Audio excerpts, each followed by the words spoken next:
Yo guys, how's it going? It's your boy PennoFIFA back with another video. This is officially my last FIFA 23 video for this year.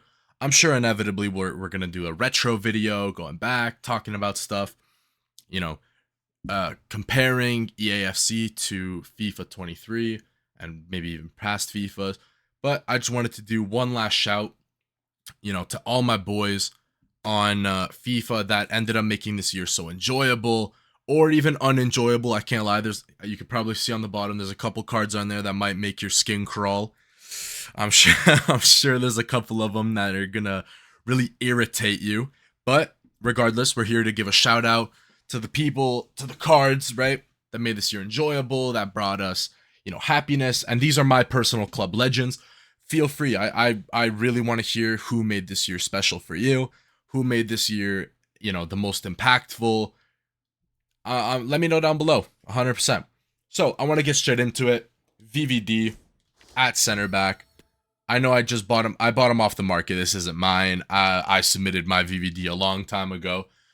This guy, I was lucky enough to get him around Team of the Year, like probably before Team of the Year, right? Because he was actually a part of the squad. But I got him around that time, right? And he is just unbelievable. Even now, if you were to use this card at the back, he would genuinely still hold up. Even against 99 Ronaldo, Messi, Mbappe, Holland, he would probably still hold up. He's that crazy, right? 6'4", medium high. He has that aura, 93 strength. I just made defending so easy. I think I used VVD. It's probably going to be super embarrassing to admit, but I probably used VVD up until Trophy Titans. That's embarrassing, but he was that good. Nobody could drop him. He was incredible. I think the first time I dropped VVD was Trophy Titans Bonucci. So yeah, it was pretty bad. Our last gold card that I just really wanted to give credit to, Mbappe. Guys, you know what I'm about to say here. This is the greatest card FIFA's ever seen, right? In terms of gold, right? There's obviously 94 Ronaldo, who was also a menace, but this Mbappe card with 97 pace is just stupid. I mean, look at the goal contributions, right? Almost 700 contributions in 520 games. 5-star skills, high-low, striker, left wing, center forward. 93 finishing on a gold card, 97 pace. I used him shamelessly up until like team of the season. Even team of the seasons couldn't bench him, right? I remember using Kane and Mbappe up top, and Mbappe would still carry over Kane every day. The best gold card maybe in history, but another striker that I'm sure needs no introduction. Definitely a very hated one. Peter Check. Peter, check yourself before you wreck yourself. 6'5", high medium, 5-star skills, 4-star weak foot. Again, goal contributions, right? Over 120 goal contributions in 100 games. Demon. He was the scariest player for so long. I swear to God, I still see some people using him to this day. He's that good. He genuinely is that good. Defined an era. That shapeshifter era was terrifying just because of him. Maldini, another one. I used this guy for so long. He started pissing me off because of 86 pace, I can't lie. Probably a skill issue. Unbelievable stats. 6'1", medium high. I used him at left back for a little bit when I started getting better center backs.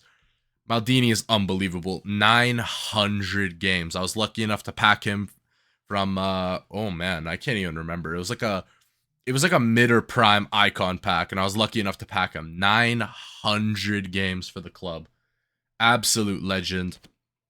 Carried me at the back. Thankfully, I was lucky enough to pack him. Zinedine Zidane. Really interesting. This 94 is amazing. Medium work rates, right? But he glided on the pitch. Maybe it's because all the other cards were just not as good as him. He scored so many goals, right? Look at that, 1,000 games and then over 700 goal contributions. I had his 99 and he was not good.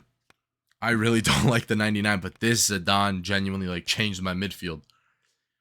He was an expensive SBC. He was out around November ish, but I didn't care. I knew I had to get him done because he's just that good. 5-star, 5-star, flair trait, right? He just led the play. Amazing. Gareth Bale, another card I'm sure a lot of you are not too fond of. I probably don't have too many games on Bale, 15. Bale would come off the bench. He retired this season, so he will not be in EAFC 24. Hopefully we get to see him as an icon in 25. 4-star, 4-star, does not matter. Left back, left wing back, right wing, right mid. Unbelievable. This guy on the back post, he would win every header. He had so many traits, right? People would never start him. But as soon as you get to the 87th minute, your opponent presses pause, you already know what is about to happen. Honest to God, you already know that Bale's about to come on and you are about to get dunked on at the back post. I don't care if you had Maldini or Van Dijk like I did. This Gareth Bale was going to dunk on you in the most embarrassing way possible. Alawairan as well. I feel like none of these cards need to be explained why they're here, right? 367 games for me. Look at the contributions. I think I packed him around Future Stars, maybe a little later. And I used them again up until maybe Team of the Season. He was unbelievable, right? No one was even close to as fast as him. Team of the Year Hernandez and Team of the Year Hakimi, but so little people had him that it didn't make a difference. This guy Alawairan was the fastest player by a country mile. And people running him, Jarzinho, and Mbappe up top. It was GG, right? It was a Deadeye, boosted all of those stats up to 99s almost. It was unbelievable. He's so fast, 4-star, 4-star, high medium. Devastating. Absolutely devastating. And when we talk about devastating, it is unfair not to bring up this man, this mountain.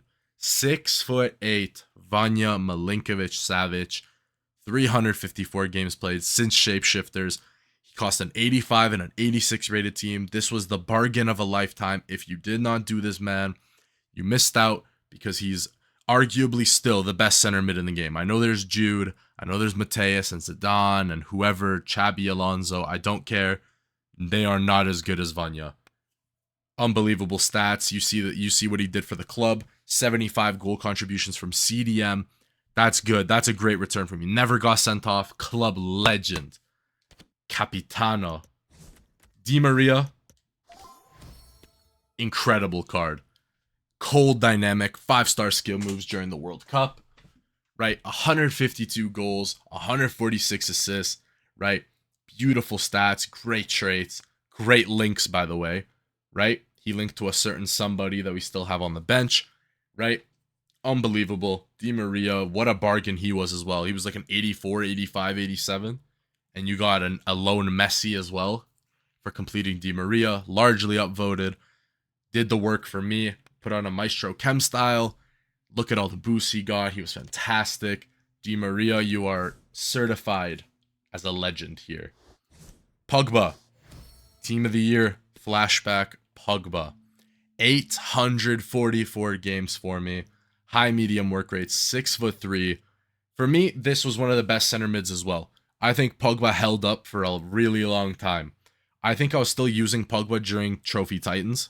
He got a link to Bonucci, to Di Maria. It just, why not, right? Why not run all of these, Juventus players, get the links. I mean, look how well-rounded that card is. Pogba carried me. Headers everywhere, long shots, absolutely, he was a joke. 100 goal contributions in 844 games from, center mid. Just beautiful. Paul Pogba. He was expensive, though, but worth every piece of fodder I threw in. Van der Sar, my second biggest club legend. 1,058 matches. Even a goal scored. 2 assists. That's how cold my goalkeeper is. I swear to God, I packed Van der Sar during Team of the Year, during one of those icon picks, and I never dropped him, ever. The only time I dropped him was now. I packed, Team of the Year Courtois, wanted to give him a try. I packed, Footy's Donnarumma, had to give him a try as well. Van der Sar was just easily the best goalkeeper in the game. There was Team of the Year Van der Sar, but I was unfortunate not to pack him. This one did the business just as well, and for a majority of the year, we all know, Van der Sar period, whether it was Team of the Year, regular, baby, mid, it did not matter. He was just him, 6'6", Dutch links as well with that VVD. I don't know how I could have gone this year without him. And now, I'm going to bench Peter Cech. Because this man right here, this is my biggest legend in the entire club. This man defined this year for me. Like, I could get emotional talking about him. The fact he didn't get a Footies card, a Footies hero card, really upset me because of what this guy meant to me this year. Not to sound like lame or anything, I'm just saying, this guy defined this year for me. He made everything so enjoyable. Him, Mbappe, Aloe up top, sweaty, I don't care. The fact he had 3-star skills, 4-star weak foot, and he carried me the way he did, being 5'11". He scored so many headers for me. Over 2,000 goal contributions in 1,200 games. The day I benched him, I was genuinely sad because I was lucky enough to pack him. He was one of the only heroes I wanted. Him, Torre, and maybe like Marquisio, right? From the World Cup packs. I was fortunate enough to get Voller. I saw the striker. I definitely let out a little yelp because I couldn't believe it. That 91 pace is a lie. The catalyst makes him legitimately rapid. I boosted his pace and his passing all the way up. 94 shooting and dribbling is already as good as it could get at the time. Physical as well, right? Power header trait. He scored so many headers, finesse shots. He was the fastest player by a country mile. He defined this year for me. This is my favorite player, and I want you guys to let me know 100% down below who your favorite player was, who defined this year for you, and make sure you guys like, subscribe. Thank you so much for watching, and bring on EAFC. I'm out of here, guys. See ya.